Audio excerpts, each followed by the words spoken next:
Moi, je tiens à féliciter Netflix parce que là, ils ont vraiment réussi leur coup. Ils ont réussi à faire un film qui est créé par une IA pour les gens qui regardent des films en faisant la cuisine. Et ça, franchement, je pensais pas que c'était possible, mais ils l'ont vraiment fait. Ces Avengers ne peuvent pas vaincre Ultron. Pas seul. Oui, le professeur. Il n'y a pas de professeur ici. T'as de la poigne pour un tétard. Des clins d'œil à ma nana. Alors, certes, il y a eu des scènes de panique, Banana. certains préjugés. Et on descend avec le lapin blanc au fond du gouffre. Eastwood. Clint Eastwood. Qu'est-ce que c'est que ce nom à la mort moelle l'œil? Sa vie dans une école. Pourquoi vous obstinez-vous à ne pas comprendre mon action ? Bienvenue dans ce nouvel épisode de LCDS. LCDS, c'est le format critique de la nuit des sorties. On analyse un film ou une série. Et pour ce faire, juste comme d'habitude, avec Al. Bonsoir Al. Bonsoir Rista, comment ça va ? Ça va et toi ? Ah, super. Là, j'ai tellement hâte de parler de ce film. Là, je suis bouillonnant, là. Pas toi ? Ah oui, j'ai hâte aussi, ouais. Ça va être bien. Ah Ouais. Ouais. On adore. Ouais, bon, les gens, ils ont déjà vu le titre et la miniature, donc je pense pas qu'ils vont être surpris. Vu les tomates pourries que le film se fait jeter. T'aimes bien Chris Pratt, toi ? Bah, au début, j'aimais bien. Quand il y a eu le premier Gardien, je le trouvais cool. J'étais même dans les gens qui disaient « Ah, ce serait bien qu'il fasse Indiana Jones et tout. » Et je sais pas, après il y a eu Jurassic World et ouais, en fait, il y a que dans les Gardiens que je trouve bien. Je trouve que James Gunn sait bien l'utiliser. Mais après, je sais pas, les autres films, il m'a jamais convaincu, quoi, malheureusement. Bah, je crois que c'est un peu, oui, la fraude, Chris Pratt, qui est encore une fois révélé. Mais Electric State, Ista, avant d'en parler, c'est quoi ? Qu'est-ce que tu peux nous dire sur le film ? Alors, The Electric State, c'est un film américain réalisé par Anthony et Joe Russo, et il s'agit d'une adaptation du roman graphique suédois Passagen de Simon Stallenhag, paru en 2017. Je sais pas si j'ai bien dit Stallenhag parce qu'il y a un rond sur le A, mais voilà. Ouais, bon, après, nous, les noms, voilà, si vous connaissez le podcast, vous savez que c'est terrible, à chaque fois les prononciations. Mais je sais pas si t'as vu pas les concept art du coup parce que c'est un roman graphique, mais les images du roman graphique et tout, si t'en as vu, je crois qu'il y en a quelques-uns qui sont passés plusieurs fois sur Twitter. J'ai la couverture du livre, j'ai vu passer. Ouais, ils sont vraiment belles, je trouve, les illustrations, ils sont un peu mélancoliques, un peu, tu sais, il y a un petit côté un peu mortifère, tu vois, dans ces images, comme si, tu vois, on allait voir un espèce de road trip ou dans laquelle ils allaient voir des robots un peu en déconstruction, enfin bref, il y a un truc assez sympa que je l'ai pas lu, le roman graphique, mais apparemment il est vraiment hyper intéressant pour le coup. Les frères Russo, Ista, bon, qu'est-ce que tu penses de leur travail chez, peut-être en commençant chez Marvel, voilà, ils ont fait les deux Captain America sur 4, du coup, Captain America de Winter Soldier, Captain America Civil War et les deux derniers Avengers, donc Infinity War et Endgame. Et qu'est-ce que tu penses un peu de tout ça ? Puisque, à la base, voilà, c'est des gens qui viennent de la télévision. Les Russo, pour le coup, ils avaient fait des épisodes de Community. C'est ça, Community, ouais. Vous avez fait des bons épisodes d'ailleurs, qui sont plutôt réputés. Mais après, t'as des caméos des acteurs de Community dans les films Marvel qu'ils ont fait. Mais écoute, moi, ce qu'ils ont fait chez Marvel, j'ai plutôt apprécié, je vais pas mentir. Voilà, c'est des films que j'ai vraiment aimés. Après, est-ce que c'est dû à la réal ou quoi, je sais pas. Enfin, il y avait un truc que j'aimais bien dans les films des Russo de Marvel, c'est le côté un peu organique dans les combats, très où on sentait les coups et tout. Je trouvais notamment ça dans Winter Soldier, mais je trouvais qu'il l'avait un peu même après. C'est quelque chose moi que j'aimais bien chez eux. Après, est-ce que c'est dû à eux ? Je suis pas sûr. C'est peut-être dû à la deuxième équipe parce qu'il me semble qu'il y avait quelqu'un qui avait bossé sur John Wick. C'était je crois que c'est Chad Stahelski qui avait bossé sur Winter Soldier et ouais. tout. Ouais. Donc celui qui a fait les John Wick. Donc peut-être c'est dû à ça. Mais ouais, après, bon, le problème c'est que dans la réal, les combats, peut-être la caméra elle bougeait un peu trop dans tous les sens. Après, je trouve que chez Marvel, c'était solide. En fait, je pense que c'est des bons exécutants, mais est-ce que c'est des bons réalisateurs ? Je suis pas sûr. Ouais, je te rejoins à peu près, pour le coup. Je pense, en fait, ils ont été engagés, chez Marvel. En plus, c'était la période phase 2, phase 3. C'est vraiment là où ils ont commencé à engager des mercenaires, ce qu'on appelle des mercenaires. Voilà, des gens qui sont là pour exécuter la vision de Kevin Feige et pas pour avoir une vision et tout ça. Et je pense que Winter Soldier, je l'ai pas revu, mais c'est vrai que c'était peut-être les scènes d'action peut-être les plus intéressantes qu'on a eu du MCU. En vrai, t'as raison, le côté organique, les coups. Est-ce que c'est du fait des frères Russo ? Tu vois, je vais un peu nuancer le truc, je vais dire peut-être un peu au final. Mais en fait, on voit clairement que l'évolution, plus on s'éloigne d'un côté terre à terre et qu'on va dans un côté beaucoup plus numérique et là c'est beaucoup moins organique, en fait c'est beaucoup moins, on sent beaucoup moins les coups en fait. Déjà dès Civil War où on a des personnages qui sont beaucoup moins terre à terre, voilà, dans ici Winter Soldier c'était le Winter Soldier versus Captain, voilà, c'est des mecs qui se tapent dans des couloirs, dans des ascenseurs, voilà. Dès qu'il commence à y avoir des pouvoirs, déjà dès qu'il y a le côté un peu plus numérique, je pense qu'ils ont beaucoup plus de mal à gérer. Et dans Avengers Infinity War et Endgame, enfin, je suis désolé, en fait, ce qui est bien dans le film ou pas, ou ce qui est mauvais, je pense que n'est pas du tout de leur ressort, en fait, aux frères Rousseau, en fait. C'est-à-dire que toutes les scènes d'action et tout ça, je pense que voilà, c'est des scènes d'action faites par des VFX artistes, voilà, bon, je pense que la réussite de ces films n'est pas vraiment liée à eux, en fait, pour le coup. Je pense que ça aurait été eux comme Jean-Michel de la Conta, je pense pas que le résultat aurait été vraiment différent, surtout sur les scènes d'action, tu vois. Je pense que, comme on sait dans le MCU, les scènes d'action, voilà, c'est pas forcément les réalisateurs qui s'en chargent. C'est comme la fameuse scène de Far From Home avec Spider-Man contre Magneto, contre Mysterio, pardon, où on sait très bien que c'est pas du tout John Watts qui l'a fait, quoi. C'est ça, voilà, c'était vraiment fait par d'autres gens. Et je pense que c'est pareil dans le MCU, quoi. Après, pour le coup, je pense qu'ils ont aussi été très gâtés dans le MCU vis-à-vis des trucs qu'ils ont fait, quoi. Parce que Civil War, les deux Avengers, c'est quand même des réunions d'équipe quand même qui sont assez plaisants, quoi. C'est-à-dire que même si les films seraient pas bien ou quoi, enfin moi voilà, Civil War, j'ai des gros problèmes avec, mais pour le coup, ça va ramener du monde en salle, t'as ce genre de réunion de super-héros et tout, un peu de... Oui. Voilà, tu vois, c'est très plaisant, tu vois, de voir ces films-là, pour le coup. Il y a même beaucoup de gens qui aiment pas forcément les Avengers, enfin, les films de MCU, et qui se disent quand même Avengers Infinity War, c'est quand même un truc un peu McDo, enfin, tu retrouves un peu de l'univers des 10 dernières années, et t'es quand même content de voir le film, tu vois, quand même, tu vois. Il y a un peu ce côté-là. Donc, je trouve qu'ils ont été assez gâtés à ce niveau-là. Après, ils sont partis, sur les plateformes, hein, après avoir empoché des gros chèques, je pense, chez Disney.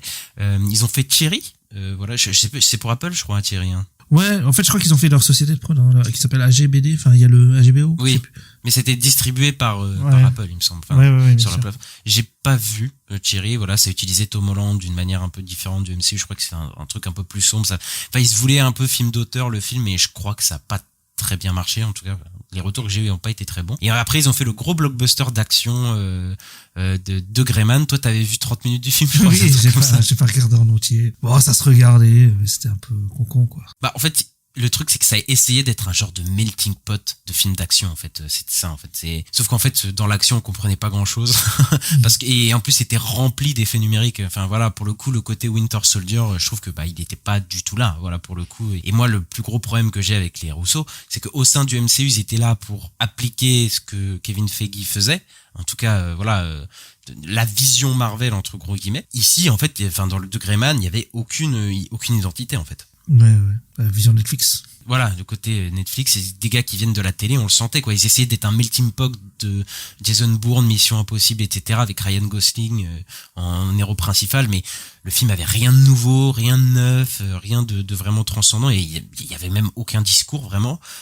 Et en fait, le plus gros problème même du film, c'était qu'on sentait jamais le danger pour le personnage de Ryan Gosling, qui était beaucoup trop parfait et qui s'en sortait beaucoup trop bien. Voilà, il y avait pas de tension, quoi, pour le coup. Et le seul truc qui suscitait un peu l'intérêt, c'était le fait de transformer Chris Evans, le Captain America, un peu lisse, voilà, du MCU, au grand cœur, en méchant, avec sa petite moustache là. Bon, voilà, après c'était rempli de one-liners, c'était vraiment pas du tout intéressant, quoi, pour le coup. Mais du coup, on les retrouve ici dans The Electric State avec un gros budget, quoi. Ouais, ils avaient pas fait une série, Citadel, là, la série sur Prime aussi?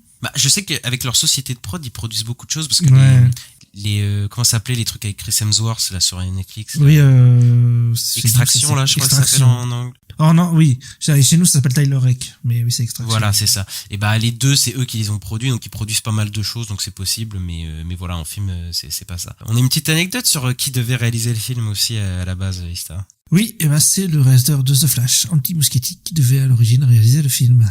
Ouais, Andy Muschietti, celui qui a fait ça, voilà, et qui devait il est toujours dans les bons coups, lui, hein. Toujours dans les bons coups. Parce qu'en fait, ils ont acheté les droits du livre directement, je crois, à la sortie du livre, etc., les Rousseau. Mais à la base, ils voulaient pas le réaliser. Enfin, en tout cas, parce que je crois que c'est un livre très récent, hein, j'ai vu, hein. Je crois que c'est 2021. C'est ça. Comme ça, non? C'est ça, mais l'auteur, en fait, il est connu parce qu'il a fait pas mal de choses avant liées à la SF, etc. Et qui a donné une série, d'ailleurs, je sais plus trop le nom d'une série apparemment qui est pas trop mal. Je m'excuse, j'ai oublié le nom. Mais voilà, je pense qu'ils ont un peu flairé le truc et voilà, ils ont balancé ça. Et le budget est faramineux, le plus gros budget de Netflix, 320 millions de dollars. C'est énorme, ouais. C'est un sacré budget. C'est insane comme budget pour le coup, et même si j'avais écouté un podcast réalisé sans trucage, j'en avais parlé, que c'est peut-être à relativiser aussi, dans le sens où peut-être que le budget de production n'est pas autant, c'est-à-dire que on sait que dans les films qui sortent au cinéma, il y a une partie du box-office, en gros, qui va dans la poche des réalisateurs et des acteurs, etc.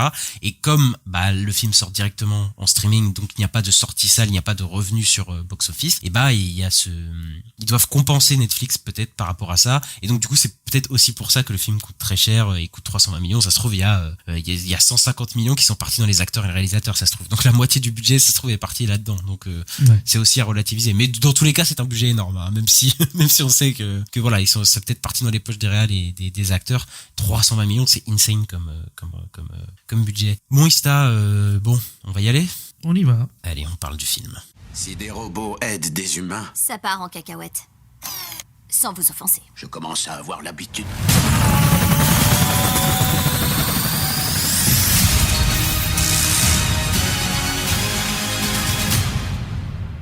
Une adolescente nommée Michelle rencontre un robot qui va rapidement devenir son ami. La jeune fille va ensuite découvrir que ce robot est envoyé par son frère qui a disparu. Avec son nouvel ami étrange, l'adolescente va tenter de le retrouver dans un monde ravagé par les attaques de drones. On retrouve Millie Bobby Brown, Chris Pratt, Ki Wai Kwan, Stanley Tucci, Giancarlo Esposito, Woody Harrelson, Brian Cox, Jenny Slate, Colman Domingo, donc un casting 5 étoiles mené par Millie Bobby Brown, la coqueluche de chez Netflix.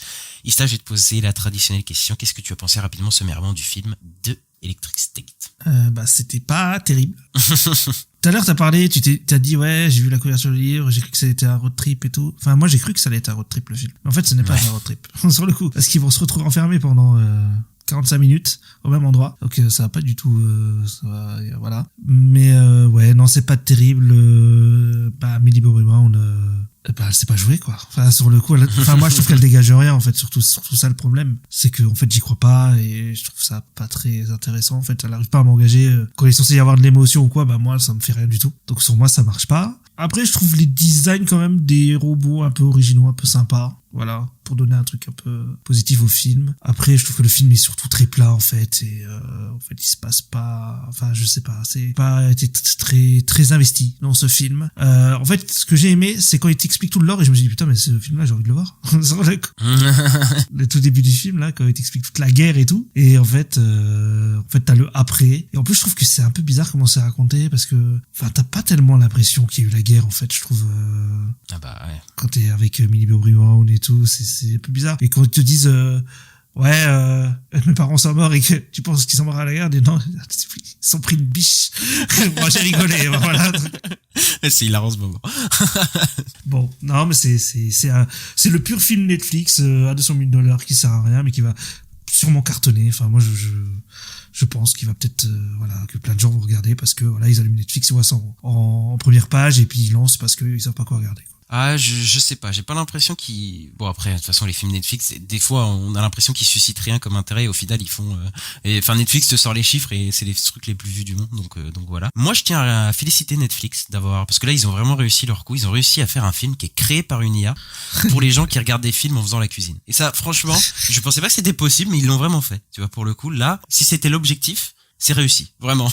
Parce que là, j'ai jamais vu un film qui était autant algorithmé de ma vie, tu vois. Vraiment, c'est vraiment un film qui est fait par des algorithmes, quoi. Peut-être même par IA, tu vois. Vraiment. Je l'ai vraiment senti durant tout le film. Ça a été vraiment un visionnage douloureux pour moi parce que j'ai trouvé ça nul et chiant, mais à un point où vraiment j'ai trouvé ça horrible. Ça m'a paru tellement long. Alors, effectivement, c'est pas en fait le pire film de l'année d'un point de vue technique, par exemple, ou même dans sa narration, mais j'ai vraiment l'impression d'avoir vu un film d'algorithme, quoi. Oui. Dans le choix des acteurs, dans le ton utilisé, dans les dialogues. Même les choix des castings des acteurs dans le sens où Giancarlo Esposito joue le méchant. Quentin Cohen va jouer le scientifique, comme dans Loki, tu sais. Enfin, non, mais c'est vraiment ça. C'est-à-dire que j'ai vraiment l'impression que tous les choix du film, vraiment toutes les scènes ont été réfléchies par une IA ou un algorithme en se disant, ça, ils aiment ça, on va le remettre. Et en fait, j'ai l'impression que c'est un film qui veut plaire à tout le monde, qui veut être un gros blockbuster familial qui plaît à tout le monde, mais au final, il plaît à personne, ce film.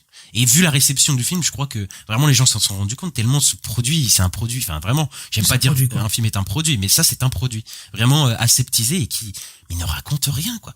Enfin, tout ce qui pourrait susciter le quelconque intérêt ou je sais pas, un petit peu cliver ou pousser un peu le film dans ses retranchements, non. En fait, ça reste plat au ras du sol, quoi. Vraiment et alors là les Rousseau ils sont déficitaires très clairement du film, ils sont pas là.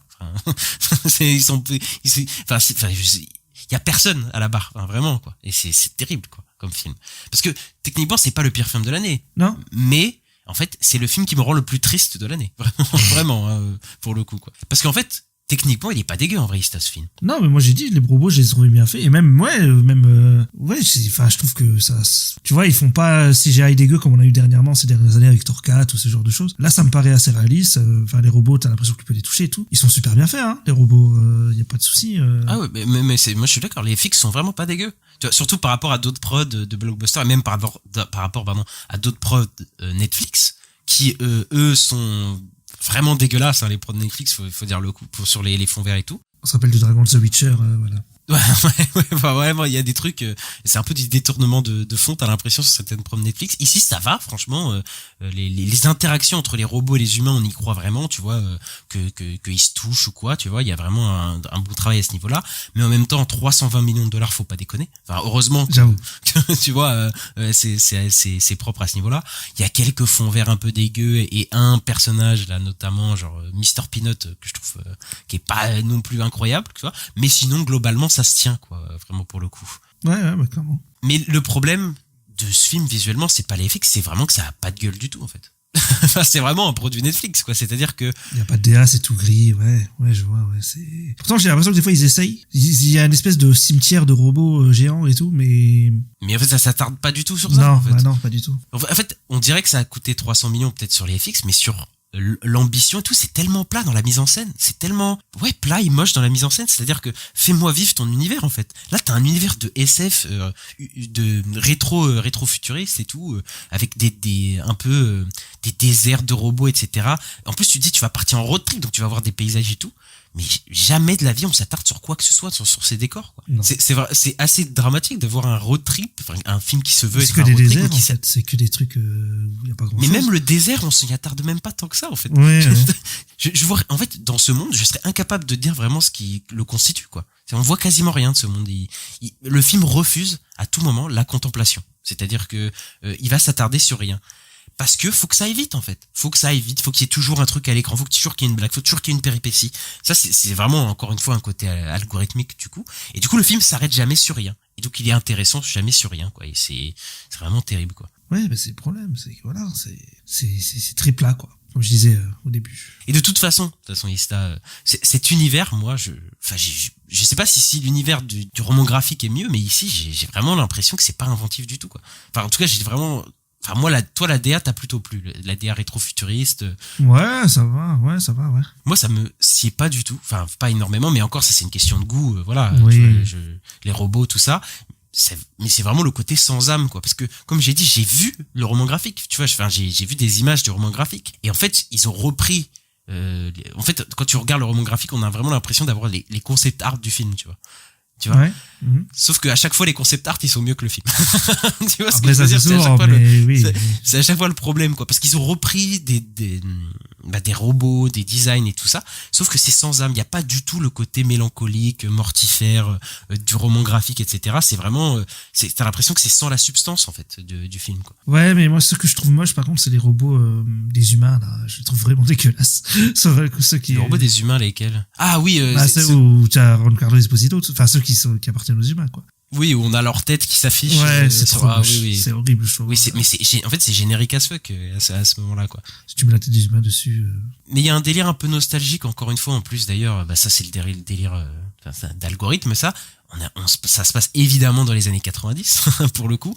Pour un shoot de nostalgie, avec évidemment Millie Bobby Brown, je veux dire la coqueluche des trucs nostalgiques avec Stranger Things, c'est vraiment quoi, c'est l'égérie des trucs nostalgiques à ce niveau-là. Et il y a du name dropping de produits des années 50, 60 ou je sais pas quoi. Enfin, ça arrête pas le film d'avoir plein de trucs comme ça pour te mettre des coups de coude au public américain qui va avoir toutes les refs à ce niveau-là quoi. Et le film se veut même un peu Spielbergien, tu vois, dans l'esprit. Oui, mais j'ai senti ça aussi que ouais, essayer de faire un peu du E.T. et tout. Oui. Mais c'est ça, le E.T., le le jeune qui va avoir un ami un peu extraterrestre. Bon là c'est un robot quoi. Tu vois, même un petit côté AI, intelligence artificielle. Mais en fait déjà j'en peux plus de voir des films qui veulent être cela jouer Spielberg, cela jouer Amblin. J'en ai marre de ces films là. Et surtout que c'est référé de références, enfin référé, c'est bourré pardon de références un peu lourdingues. Et surtout que ça ne mène à rien. Enfin je veux dire il y a jamais vraiment un propos sur quelque chose et tout quoi.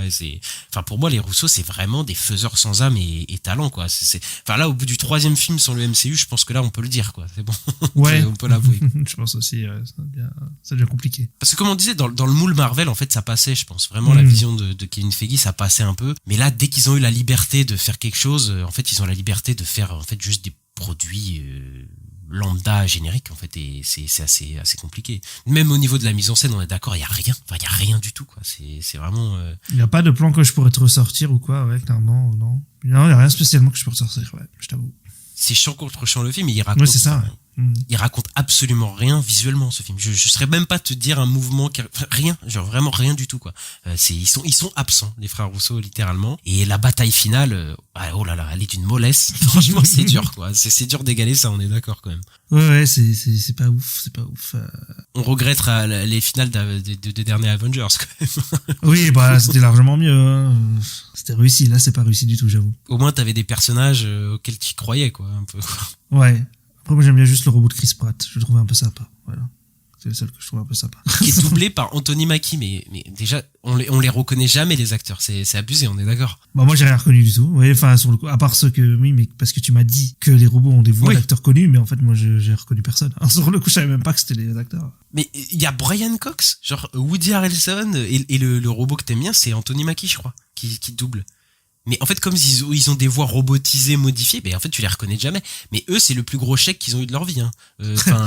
Pour avoir rien fait, quoi. C'est abusé, quoi. Mais par contre, je crois que le film, il a été tourné il y a 3-4 ans, hein. Enfin, il y a un moment, non? Il y a un moment, oui. Il y a un moment qu'il a été tourné, pour le coup. Il y a une grosse post-prod, je crois, pour le film. Ouais, parce que je me souviens que ça en parlait déjà il y a des années, hein, de ce film-là, que ça allait arriver et tout. Et que c'était un gros budget, machin, pour Netflix, mais Oui, ça fait au moins 1 an et demi qu'on sait qu'il a un budget de fou, hein, ouais. pour le coup. Mais voilà, ça te fait, enfin voilà, juste pour revenir sur la bataille finale, c'est d'une mollasse assez folle et vraiment là par contre où là on reconnaît les frères Russo, c'est dans le décor abyssal de cette ah oui, parce que tu penses à l'aéroport de... Oui, d'accord, ok. Mais l'aéroport, mais même Avengers, les 2 derniers, je les aime bien, mais c'est des terrains vagues, tu vois, la bataille de fin. Et là, c'est la même chose, c'est un terrain, je sais même pas c'est quoi, donc ils se battent devant le QG du méchant, mais il y a de l'herbe et tout, je sais même pas où on est dans quoi, enfin, c'est un gloubi-boulga numérique, parce que je pense que le cinéma numérique est pas fait pour les frères Russo. Enfin, en tout cas, ils savent pas du tout le gérer, pour le coup. Je pense vraiment que Winter Soldier, c'est peut-être pour ça que ça passait mieux. Il y avait vraiment un côté terre à terre. Là, c'est vraiment, c'est compliqué, quoi. Ouais, peut-être. J'ai jamais pensé à ça, mais ouais, c'est peut-être le numérique, effectivement. Et le contexte politique, t'en as déjà parlé, mais ils ont absolument rien à dire sur le contexte politique du film. Alors que pourtant, il y a des thématiques et tout qui peuvent être abordées, tu vois, mais dans le film, vraiment, c'est 5 minutes au début et puis ça part en pétarade de Chris Pratt qui fait des blagues, quoi. C'est vrai. Bah, au début, quand ils expliquaient la guerre et tout, bah, je disais, moi, je trouve ça trop bien, en fait. Et c'est vrai que ça pourrait te lancer parce que tu vois les robots qui se demandent à avoir des droits et tout. Donc, ça peut, ça peut avoir un vrai sujet de fond social et tout. Mais en fait, ils en ont rien à foutre. Sur le coup, ils en parlent pas. Mais c'est ça, parce qu'en fait, on a une introduction qui te fait une récap sur tout le monde. Dans lequel on est, donc à base de fausses images d'archives, et puis on est dans une uchronie, donc on voit que à partir du moment où Walt Disney, ça c'est assez drôle, ils disent Walt Disney a créé des robots, etc. Voilà, là il y a eu plein de trucs, mais en fait on te fait un gloubi-boulga de footrack, de je sais pas quoi, de tous les trucs qui s'est passé dans cet univers de manière hyper rapide, une rébellion de robots et tout, l'emprisonnement et tout ça, et tu fais mais moi c'est ce film là que je veux voir. Moi je dis mais là tu me résumes ça en 5 minutes vite fait, tu mets ça sur le côté pour pas avoir les traités, mais ça c'est hyper intéressant, moi aussi je veux voir ça quoi. Enfin toutes les questionnements qu'on peut se poser, qu'est-ce qui a poussé les robots à se rebeller, bah hop c'est une phrase et hop ça dégage, tu vois. Le parallèle avec l'immigration et les robots, bah non, bah ça ils ont rien à en dire.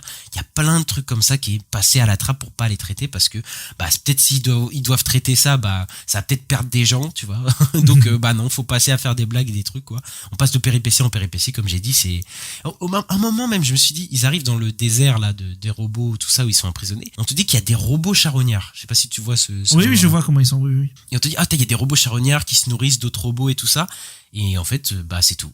En fait, c'est jamais évoqué un autre moment. S'ils ressortent à un moment, quand ils sont dans une espèce de Oui, mais Sur c'est des pas, fêtes je veux dire, c'est pas foraines, traité genre comme thématique. Ah non, ou quoi, non, c'est juste pas qu'ils du tout, reviennent pas du tout. juste en tant que voilà pour attaquer en tant que menace, mais c'est jamais vraiment traité dans le film. Alors que tu dis mais ça peut être intéressant de voir qu'il y a différents robots qui ont réagi différemment à l'emprisonnement. Bah non.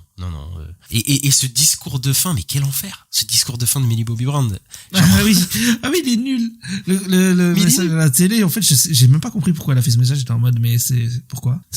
Mais parce qu'elle fait un discours en fait de fin où elle est en mode sur le fait de se déconnecter et de revenir au réel, en fait, d'arrêter d'être abruti sur les écrans. Enfin, on est sur un film Netflix, hein, je le rappelle. Mais en fait, on voit jamais en fait la population qui vit de cette dépendance en fait de ça. On voit ça 5 minutes au début. On voit les élèves qui ont tous un casque, tu sais de. Oui, ils ont dû faire Ready Player One, quoi.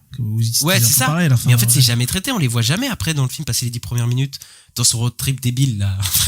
Après, on voit jamais ça, quoi. On voit au début son père, là, enfin son père adoptif, là, qui a le casque et qui, voilà. Oui, mais ça, c'est les 10 premières minutes. Déjà, Stanley Tucci, tu sais, dès le début que c'est le méchant, quand le mec, il fait en sorte que les gens puissent bosser et travailler, travailler et faire leur loisir en même temps, tu sais. Je dis, bah, Oui, lui, mais ça aussi, ça, c'est des phrases, ça m'énerve parce que c'est des phrases qu'ils posent là pour faire un semblant de politique alors qu'ils ne traitent rien, en fait. C'est juste qu'ils posent des phrases comme ça et puis, c'est bon, ce genre de méchants là, on les a déjà vus 50 milliards de fois mieux traités, en fait, depuis 10 ans, tu vois. Donc bon, tu fais, c'est compliqué, quoi. Parce que toute cette situation de l'humain qui est dépendant de la robotique et tout, c'est jamais traité, quoi. Et ça me saoule parce que il y a vraiment des questionnements intéressants pour le coup. Et moi, je me suis vraiment profondément ennuyé devant le film pour le coup. Il y en a qui ont dit oh franchement ça va et tu passes un bon moment. Vraiment, j'ai pas passé un bon moment, quoi. Moi, à chaque moment, ça me pétait à la gueule que c'était un film d'algorithme, quoi. Donc ouais, c'est vrai, je vois. Moi, j'ai eu un autre problème, c'est que j'ai eu l'impression que des fois, il s'est dans des situations qui pouvaient pas s'en sortir, et qu'il y a genre un Deus Ex Machina qui arrive, et que d'un coup, tu sais, comme la chanson qui arrive, là, et qui disait, quand t'as des robots charognards, là, et tout d'un coup, t'as une chanson qui se met en route, et puis hop, voilà. C'est réglé, c'est comme ça, tu vois. Non, mais oui, parce qu'en fait, rien n'a de poids, de toute façon, dans ce film, hein. Il y a ça, et il y a aussi, je trouve qu'il y a des moments où il n'y a pas de logique. Genre, à un moment, elle arrête un robot avec un paintball, là, elle lui met un robot humain. Elle lui met de la peinture et tout. Donc, ouais, mais pourquoi elle le fait pas sur les autres, en fait? Et après, t'as le robot de Juan Carlos Esposito, lui, qui arrive à buter tout le monde. Oui, c'est vrai que pourquoi lui, il est plus résistant que les autres? Ça n'a aucun sens. Mais non, mais après, de toute façon, je pense que eux-mêmes se posent pas la question, hein, vraiment. Je pense vraiment qu'ils s'en foutent. De toute façon, ils s'en foutent tellement de leur film, j'ai l'impression de la narration, de la cohérence, que, en fait, tous ces trucs-là, tu t'arrêtes 5 minutes sur le film, tu remarques qu'il y a 5 incohérences par seconde, hein, je pense. Ouais. C'est abusé, quoi, pour le coup. Mais même le moment de la musique, tu me fais penser, mais la musique aussi, mais les choix de musique, c'est pas normal de faire ça. Finir ton film sur Wonderwall, sur une reprise de Wonderwall, franchement, c'est pas possible de faire ça. Je trouve, pour moi, c'est criminel, quoi. Ça me fait penser un peu à Mario qui prenait des chansons un peu populaires comme ça. Ah oui, non mais vraiment des chansons. Ils ont tapé. Alors quelle chanson ce serait bien pour une rébellion? Ok, ça c'est bien ça. Et ils te mettent ça dans le film, quoi. Ouais, mais vraiment, enfin le film est en plus c'est jamais surprenant une seule seconde, puisque comme j'ai dit c'est un film algorithmé. Mais les 10 premières minutes, tu sais exactement tout ce qui va se passer. L'histoire avec son frère. Que t'as vu Chris Pratt sur l'affiche, tu sais exactement ce qui va être et tu sais tout le déroulé du film en fait. On n'est jamais surpris sur quoi que ce soit. On comprend tout, quoi. Toi, tu savais qu'ils allaient tuer le frère à la fin? Ah, peut-être pas ça, mais je savais. En fait, j'ai compris que le frère, j'ai pas révélé, mais en gros qu'il était pas mort et où il était, quoi. J'avais très bien compris ça, tu vois, pour le coup, quoi. Mais après, tu dis par exemple de débrancher le frère ou je sais pas quoi. J'ai eu 0 émotion à ce moment-là. Je te peux te dire. Oui, voilà, moi aussi, c'est ça le problème. J'ai 0 émotion. Rien à faire. Mais je me suis dit, putain, pour un gamin. Peut-être ça va le traumatiser. Parce que moi, je me disais, peut-être si j'avais 7-8 ans, j'aurais trouvé trop cool ce film, tu vois. Et, parce qu'il y a plein de robots et tout, il y a plein de robots un peu rigolos. Ah, je sais pas, hein. Mais, je me dis, mais à la fin, ça finit en mode traumatisme. Sur le coup, je sais pas, après, le truc, c'est que, tu vois, les enfants, c'est toujours dur de savoir, vis-à-vis ce qu'ils ont déjà vu, vis-à-vis de leur expérience, ce qui va les choquer, ce qui va pas les choquer, oui, tu vois, c'est très compliqué. Mais par contre, franchement, des films de ce genre, il y a tous les films de Spielberg que tu peux regarder, je veux dire, qui sont bien meilleurs, quoi, et qui ont des moments bien plus choquants, je pense. Non, mais, tu vois, mais vraiment, pour revenir sur le côté calibré du film, et sur le fait que je m'ennuie vraiment, en fait, c'est le film où je me suis plus ennuyé de ce début d'année. Et je pense qu'un des films où je me suis plus ennuyé parce que, en fait, c'est pas le pire film. On a vu un autre film, là, récemment, qui s'appelle In the Lost Lands. qui est fait par oui, c'est- Paul W.S. Anderson, voilà, qui est un film qui est horrible, je veux dire, visuellement il est horrible, techniquement il est horrible, dans ce que ça raconte ça n'a aucun sens, mais par contre je peux te dire que je suis sûr que c'est Paul W.S. Anderson qui a fait le film, d'accord, c'est-à-dire que tous les choix du film, les choix débiles, de mettre en avant sa femme Mila Jovovich, etc., et même la DA dégueulasse du film, elle correspond à une envie, je pense que vraiment il est sincère dans son mauvais goût ce mec-là, tu vois. Donc quand je regarde le film, je rigole un peu tellement c'est nul et ça me stimule tellement je me dis à chaque nouvelle séquence, ah putain c'est nul mais qu'est-ce que ça dégouline quoi. Et là le film il est tellement calibré qu'il a même pas cette excuse-là, tu vois, d'être un ratage dégueu. Tu vois, ça on aime bien ça nous voir des films un peu ratés mais c'est d'un mec qui a drôle, tellement cru en son projet, qui a balancé ce truc mais qui est raté, voilà, qui dégouline de ratage quoi. Ici, c'est vraiment trop plat pour que ça m'intéresse quoi. Mais oui, là, il n'y a rien. Il y a rien. Et on peut parler des acteurs 2 minutes. Allez, là je m'étire là parce que là pour le coup c'est chaud quoi. Non, ça c'est très compliqué là, franchement. On est d'accord là, c'est Ils compliqué. viennent pour les l'échec, acteurs. quoi. C'est tout. Mais il y en a pas un, hein. Il y en a pas un qui joue bien. C'est ça qui est bien. Au moins ça c'est cohérent quoi. C'est vrai qu'il y en a, ouais. Mais parce que la direction, ils s'en foutent tous et la direction d'acteur elle est aux fraises, enfin vraiment quoi. Ouais, mais après, moi, je trouve que Kiyukwan fait du Kiyukwan, quoi. Tu vois, enfin... Mais en fait, tu dis Kiyukwan fait du Kiyukwan, tous les acteurs font ce qu'ils ont déjà fait. Oui, c'est ça. C'est-à-dire Millie Bobby Brown, Chris Pratt, Giancarlo Esposito, Stanley Tucci, Ki Wai-Kwan, ils ont tous dans des rôles qu'ils ont déjà joué. Donc c'est pour ça que je ne comprends pas comment ils arrivent à mal jouer, parce qu'ils ont joué toute leur vie. C'est quand même fou, quand même. C'est abusé, quand même, non? En plus, c'est encore pire quand il coupe les cheveux de Chris Pratt, je trouve. Putain, qu'est-ce que ce truc-là, quoi. Oh là là là là là là. Mais moi, je pense qu'ils en ont rien à foutre. Hein. Je pense vraiment qu'ils en ont rien à foutre du film. Ils sont vraiment pris leur chèque et même en interview, je crois que ça se sent qu'ils en ont rien à foutre. Ouais. En fait, les acteurs. Il y a peut-être Millie Bobby Brown qui croit un peu parce qu'elle c'est déjà Netflix, mais Chris Pratt, tu le vois en interview, t'as l'impression qu'il a pas envie d'être là, quoi. Vraiment, quoi. C'est chaud, quoi. Toutes ces blagues, ils tombent à côté, quoi. Parce Ouais, que en c'est fait, Rudy le Marchand. film, d'ailleurs, ça, quand je disais que c'était un film algorithmé. Hop, humour Marvel, copier, attends, coller. Tiens, voilà. Donc en fait, on retrouve, mais comme dans Degré Man, on retrouve des one-liners nuls à chier en fait. Ouais. Parce que en fait, c'est dans l'air du temps, faut mettre des one-liners. Moi, j'ai pas rigolé une seule seconde du film, hein, pour le coup. Mais moi non plus. Ah, à part sur le truc de la biche, mais ça, c'est autre chose. Mais c'est malgré le film. Pour le coup. Oui, c'est ça. C'est ça, parce que Chris Pratt, il arrête pas. Il arrête pas de faire des blagues, quoi. Tout le temps, et Oui. toutes les scènes, ils sont insupportables, vraiment. Toutes. C'est-à-dire que c'est pas drôle et ça tombe au mauvais moment. Et comme dans les pires films Marvel qu'on disait que c'était chiant l'humour, ça casse toute tension, toute émotion possible dans le film. C'est, en fait, au bout d'un moment, t'en as juste plus rien à foutre, quoi. Ouais, c'est compliqué, Chris Pratt, j'avoue, dans ce film-là, on l'a déjà vu faire mieux quand même. Hein. Bah, en fait, le truc, mais tu sais, on peut en parler tout de suite. Moi, Chris Pratt et Millie Bobby Brown, faut en parler de leur choix de carrière. Parce que, en fait, Chris Pratt, tu dis on l'a vu mieux faire. Mais en fait, Chris Pratt, on l'a vu dans Les Gardiens, en fait.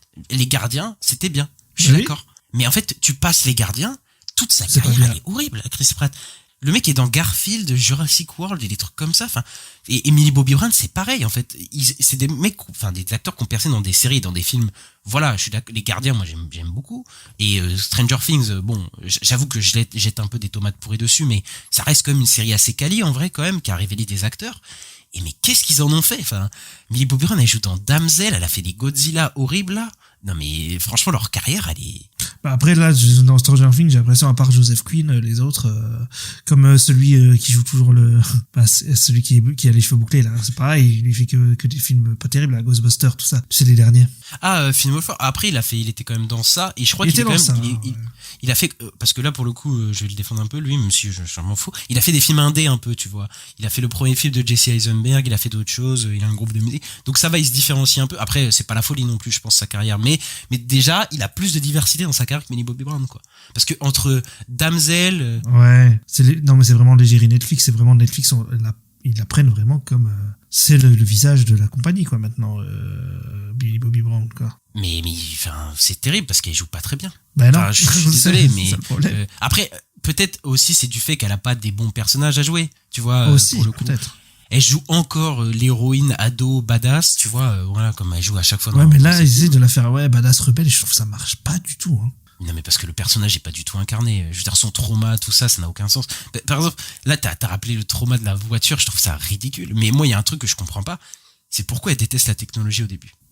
C'est-à-dire que son personnage ne veut pas porter des casques et est en mode rebelle de la technologie. Et moi, je me suis dit au début, c'est peut-être lié à la mort de sa famille, tu sais, la mort de sa famille. Logique, ouais. Pas du tout. En fait, pas du tout. C'est juste, ça n'a rien à voir. Et du coup, tu fais, mais pourquoi elle est en contre-courant de toutes les autres jeunes qui portent un casque pour apprendre à l'école et tout? Elle est en mode, mais on n'aura jamais de réponse, ce sera jamais expliqué, jamais exploré. Comme tout ce personnage-là, en fait. Mais c'est terrible, quoi. C'est vrai qu'au final, on sait rien des persos, quoi. Enfin, on n'a pas vraiment de background. Parce que même les personnages de Chris Pratt, on sait rien sur lui, hein. Ah bah non, c'est juste Chris Pratt fait le connard au grand cœur qu'il a toujours joué, mais en fait son perso raconte pas grand-chose, il raconte rien. En plus, tu pourrais te dire il y a un trauma vis-à-vis de la guerre et tout.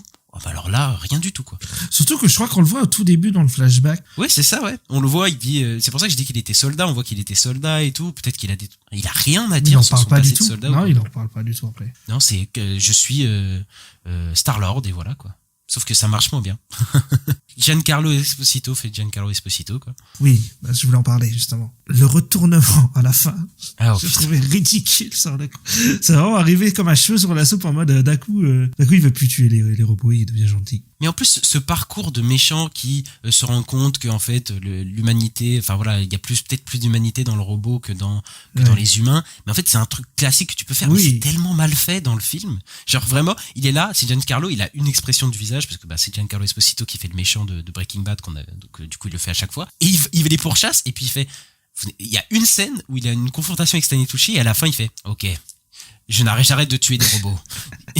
En fait, ils ne sont pas si inhumains que ça. Tu fais, mais qu'est-ce que c'est que ce développement du personnage, quoi? Ouais, non, mais il y a aucun développement. Ça arrive vraiment comme ça d'un coup. C'est trop bizarre. Oui, parce il a parlé vite fait. Encore, ils sont même pas tellement gueulés, je trouve, avec Stanley Tucci, tu vois. Enfin, mais il y a une scène et c'est fini, quoi. Après, il a retourné sa veste, quoi. C'est terrible, quoi.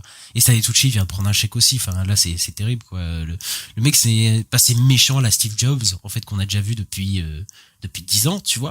Sauf qu'il raconte rien de neuf du tout dessus, quoi. Rien de neuf du tout, et puis voilà, quoi. Ça passe sous tes yeux comme si de rien n'était, quoi, pour le coup. Donc, voilà. En plus, Stanley Tucci, c'est pas un mauvais comédien du tout, hein, mais là. Non, puis il a même dans des films pas ouf, voilà, il a même. Conclave, on n'a pas aimé, mais il joue bien dedans. Ouais, j'aime bien. Après, je l'aime bien dans Hunger Games, tu vois, ils ont fait des caisses et tout, c'est marrant. Oui, là, c'est assez drôle aussi dans Hunger Games, quoi. Et vraiment, ce film, c'est la définition de la platitude. Même les robots, en vrai, dès qu'il y a eu les robots, j'en ai tellement eu rien à foutre, je te jure. Ouais.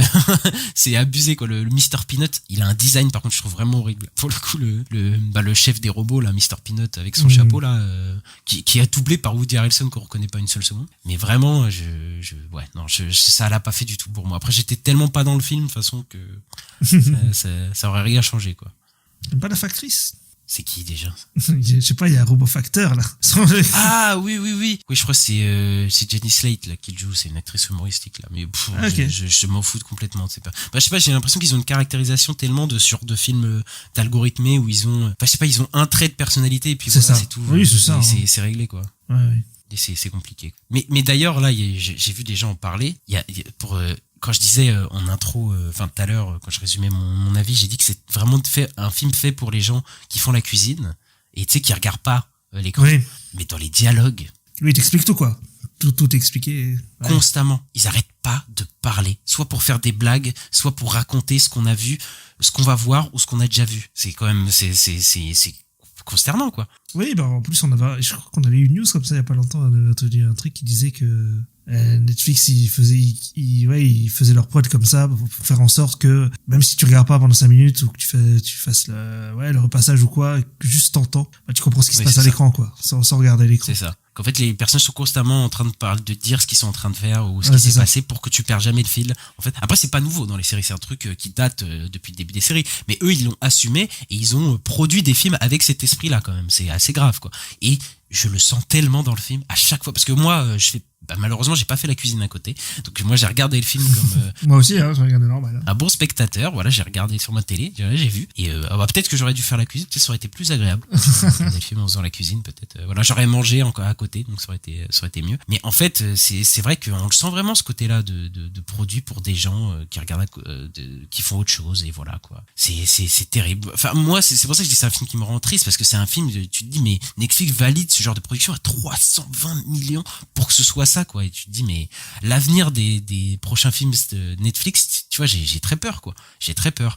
J'espère que la Narnia de Greta Gerwig, j'espère qu'elle a réussi à s'imposer, parce que j'ai pas envie de revoir ça, moi. clairement. Ouais, bah c'est moi ce qui me fait peur avec Netflix, enfin même que je trouve avec Netflix depuis plusieurs années, que le Netflix, moi que j'aimais beaucoup le Netflix du début de 2015, etc., là, qui faisait des séries qui avaient des choses à dire et tout, et je trouve que dernièrement ça part de plus en plus vers le blockbuster un peu sans âme, quoi, et que c'est, moi, enfin Netflix, je me méfie beaucoup des dernières productions personnellement, hein, donc...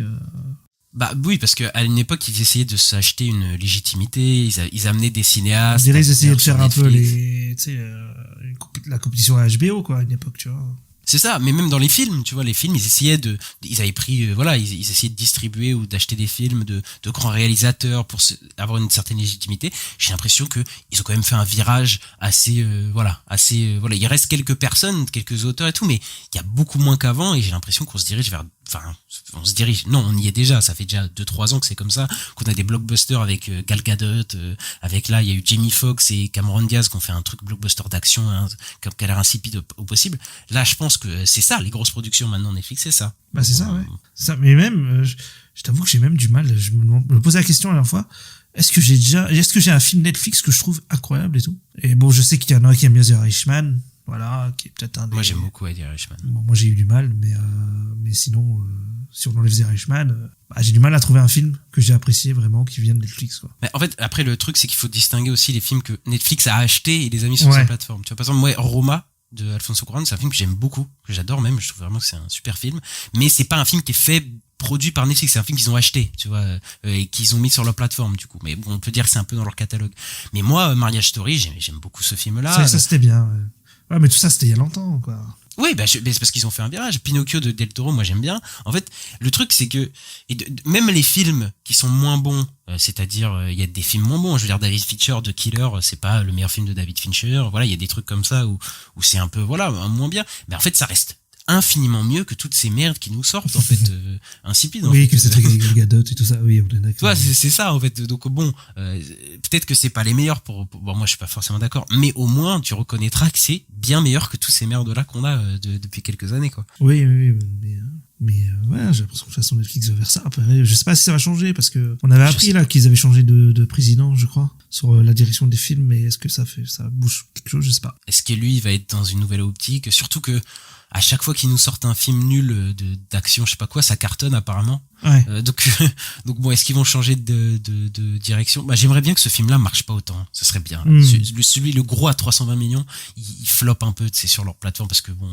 c'est dur de calculer ce qui floppe ou ce qui floppe pas en streaming, mais voilà, qui se ramasse un peu la gueule, que les gens n'ont rien à foutre. Déjà, ils sont pris quand même une grosse tollée au niveau du Rotten Tomatoes, etc., où vraiment le film il est à 20%, 19%, je crois. Donc et même les spectateurs, ils ont vraiment l'air d'avoir vraiment pas aimé. Donc là, pour le coup, je suis content parce qu'il y a des fois des films Netflix un peu insipides que les gens disent ah c'est bien, c'est pas mal et tout. Voilà. Là, vraiment, il s'est pris un gros coup du côté critique public. Voilà, j'espère que ils rectifieront la donne parce que j'en ai marre de voir des buddy movies nuls à chier où je ressens absolument rien, quoi.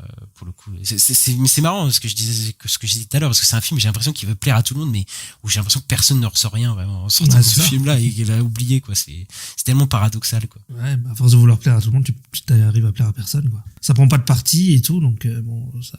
C'est vite, quoi, c'est plat. Et virez-nous Chris Pratt et Millie Bobby Brown pour de bon, s'il vous plaît, là. Parce que non, mais sérieux. Millie Bobby Brown, chez Netflix, je crois qu'on en a encore pour un moment, hein. Après, Millie Bobby Brown, je me dis peut-être, parce que, en fait, elle a tellement fait des films, elle est jeune, je veux dire, elle a fait tellement des performances, enfin, des héroïnes insipides, etc., que je me dis peut-être c'est pas une mauvaise actrice. Peut-être que c'est juste ses choix de carrière et voilà, quoi. Parce que Chris Pratt, moi, je commence à être déficit à ne plus pouvoir, pour le coup, là. Là, c'est, dans les Gardiens 3, il était bien. Il y a pas si longtemps. Oui, mais parce que c'est la continuation des trois gardiens, quoi, tu vois. Et c'est le seul rôle où, effectivement, où je l'ai trouvé vraiment bien, quoi. Et pour le coup, qui était bien dirigé, quoi.